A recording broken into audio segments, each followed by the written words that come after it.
The rain poured heavily that night in Lagos. Kelechi dragged his stone bag across the busy streets, water splashing on his trousers. He had come to the city chasing greener pastures, but all he found were locked doors and empty promises.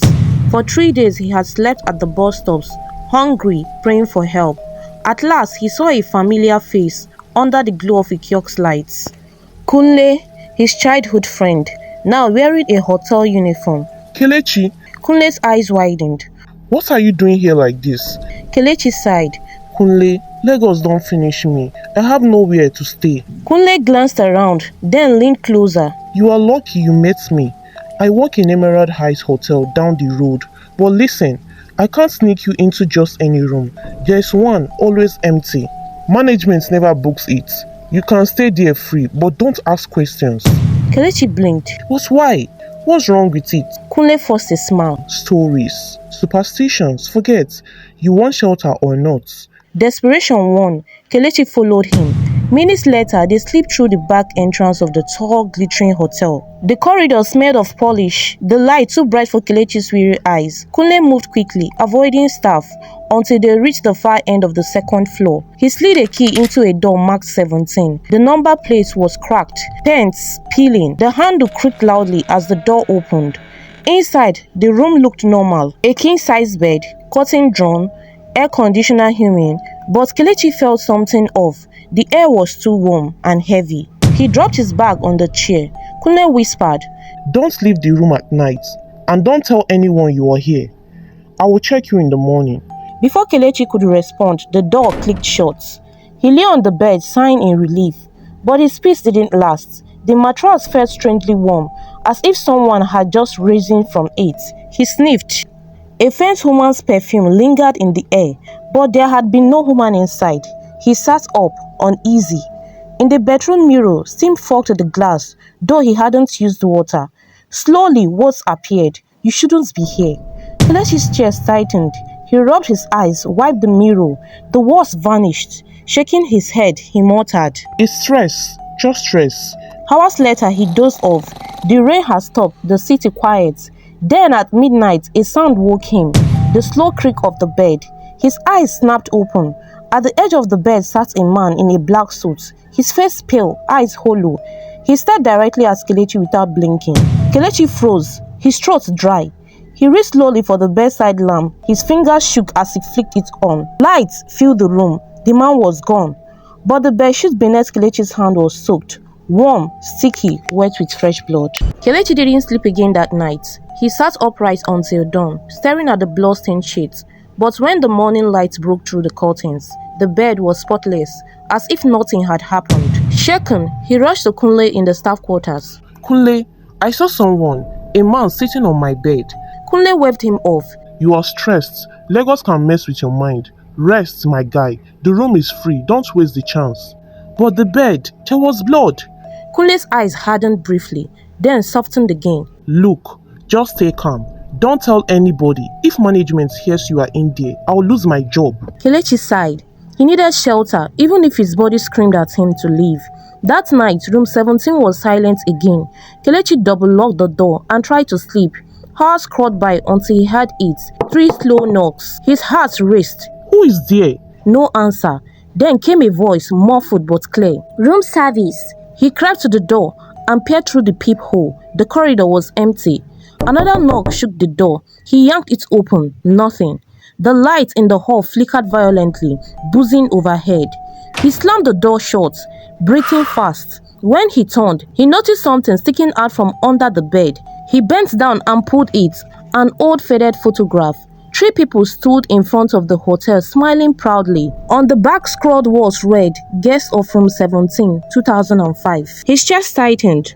Weren't these the people the security guard mentioned in passing earlier that day? The ones who mysteriously died? The air in the room grew colder. He slowly lifted his eyes from the photo. In the corner of the room stood the same 3 people from the picture. Their skin pale, their eyes black, staring at him in silence. Kelechi stumbled backward, the photo slipping from his hands. Jesus! He gasped. The tallest of them stepped forward, lips curling in a broken smile. Kelechi pressed his back against the wall. hearts pounding. The three pale figures in the corner stared without blinking. Their black eyes reflected the dim light. He squeezed his eyes shut, muttering prayers. When he opened them, the figures were gone. Only the photo lay on the floor. The next morning, unable to hold it in, he stopped the old night security guard outside the hotel gate. The man's face was lined with years, his eyes heavy with secrets. Baba, tell me the truth. What's wrong with room 17? The guard looked around, lowering his voice. Boy, that room is not just cursed. It is a prison. Every soul taken there stays forever locked. Years ago, the hotel owner did sacrifices inside. Guests never checked out. Their bodies were buried in secrets, but their spirits, He shook his head. their spirits are still there. So, those people I saw. The guard cut him off sharply. Don't say it loud. Evil has ears. Leave that room before it takes you to. That night, Kelechi tried to obey. He stuffed his few clothes into his bag, ready to sneak out. But when he turned the handle, the door refused to open. He pulled harder, nothing. The air thickened, whispers swirled around the room, voices overlapping in agony. Stay! Stay with us! He stumbled back, clutching his head. Suddenly, the mirror on the wall rippled like water. A face began to form inside it. At first, he thought it was another ghost, but then his heart nearly stopped. The man in the mirror looked just like him, only older, eyes hollow, lips trembling. Kelechi, the ghost whispered. Kelechi froze. Who are you? The ghost pressed a hand against the glass, voice breaking. Don't you recognize me? I am your father. Kelechi's blood ran cold. His father had died in a car accident years ago. That's what his mother told him. No, this isn't real. But the ghost's voice grew desperate. They lied to you. I was brought here, sacrificed. My soul has been trapped in this room ever since. Kelechi, you must get out, or you will join me.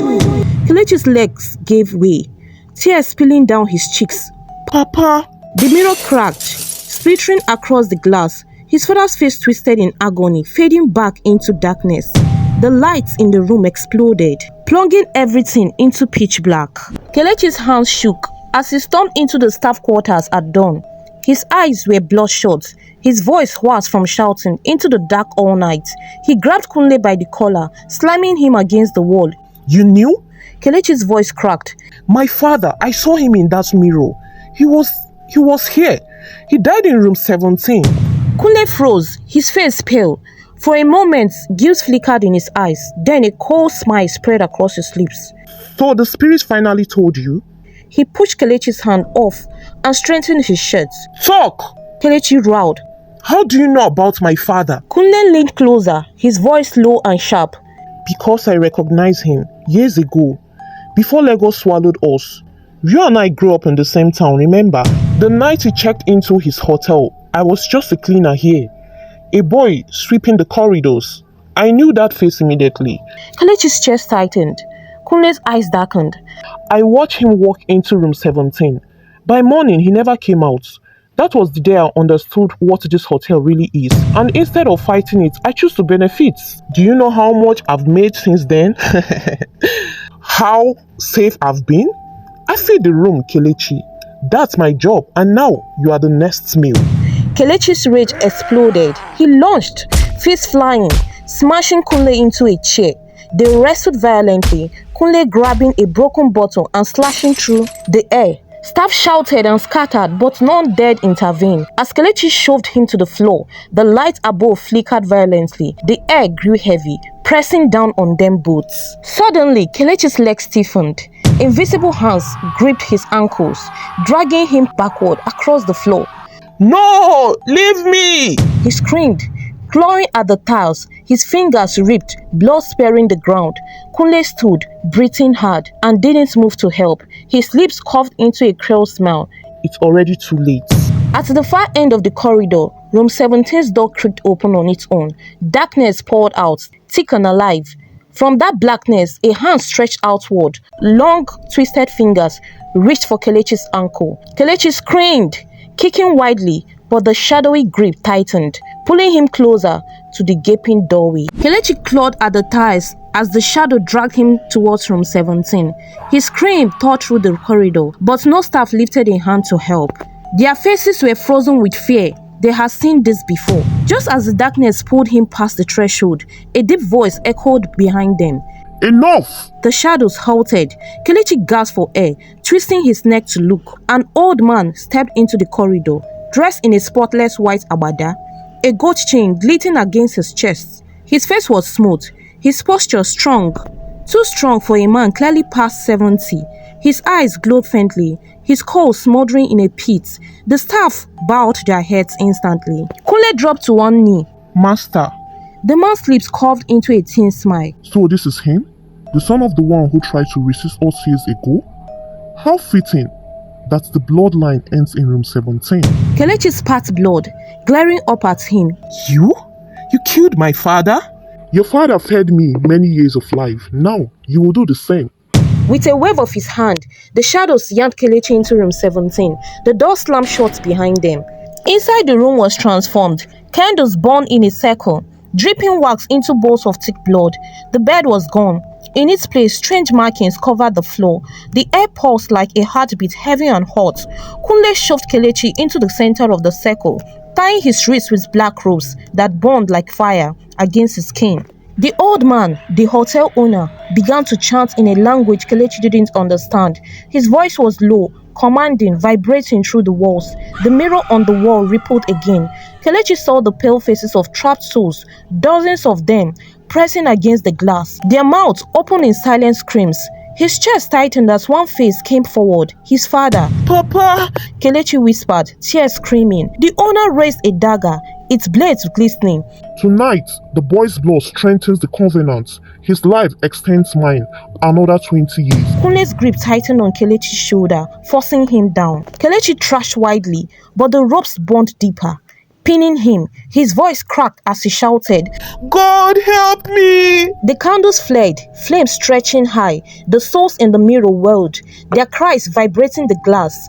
Suddenly, his father's ghost pressed both palms against the inside of the mirror, shouting with a voice that rattled the room, "No more!" The mirror splintered, cracks spreading like lightning. The owner's chant faltered, his eyes widened in fury. The flames turned violent, smoke swirling. Kelechi gasped, feeling the ropes loosen slightly. The mirror cracked louder, shards trembling on the wall.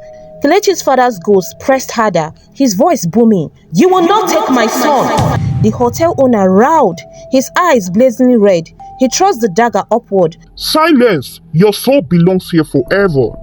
But the souls trapped in the mirror began to stir.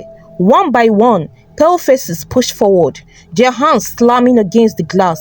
Their muffled cries grew into a chorus of rage. The ropes on Kelechi's wrist snapped like dry twig. He stumbled to his feet, gasping for breath. Kunle lunged, trying to grab him, but Kelechi swung his fist with all his strength. The punch sent Kunle crashing into the circle of candles, flames licking his shirts. The owner screamed, beginning the chant again, but the walls cracked in his throat. The mirror shattered, exploding into 1,000 shouts. From it poured a storm of screaming spirits, their forms twisting in fury. They surrounded the owner, clawing at him. His youthful skin began to peel, revealing wrinkled, decayed flesh beneath. His gold chain melted, his body convulsing as the spirits dragged him to the floor. Kunle's cries filled the room as fire consumed him. He thrashed wildly, but the flames swallowed him whole until nothing was left but ashes. Kelechi fell to his knees, covering his ears as the room shook violently. The walls cracked open, plaster raining down. The floor split apart, swallowing the symbols into fire. Through the chaos, one spirit reached Kelechi, his father. The ghost knelt before him, his face calm for the first time in years. "My son," he whispered, placing a cold hand on Kelechi's cheek. "You have broken the chain. I can rest now." Tears streamed down Kelechi's face. Papa, don't leave me again. His father smiled faintly. You gave me freedom, live your life, never fear the dark again. The ghost dissolved into light, vanishing as the storm of spirits burst upward, escaping into the night. The hotel shook one last time. The roof cracked, the candles exploded, and room 17 collapsed inward with a deafening row, leaving nothing but smoldering rubble. Kelechi crawled out into the corridor, coughing. Staff and guests screamed, fleeing as the building trembled, but only room 17 was gone. Every other door stood untouched. By morning, police and journalists swarmed the place. Cameras flashed as they documented the destruction. There is no room 17 anymore. One officer muttered, staring at the empty scotch space where the door had been. Kelechi stood outside, bruised but alive, watching the sunrise over Lagos. His father's final words still echoed in his mind. He whispered to himself, voice steady, "The curse is broken." And with that, he walked away, disappearing into the crowd, free at last. Be careful of offers that seem too good to be true. They may be a trap. Stay discerning and prayerful so you don't fall into hidden dangers. Hello fam, thank you for watching through to the end of this video. Please consider subscribing to our channel if you are yet to do that. Like and share this video, and until we meet on our next story. Bye.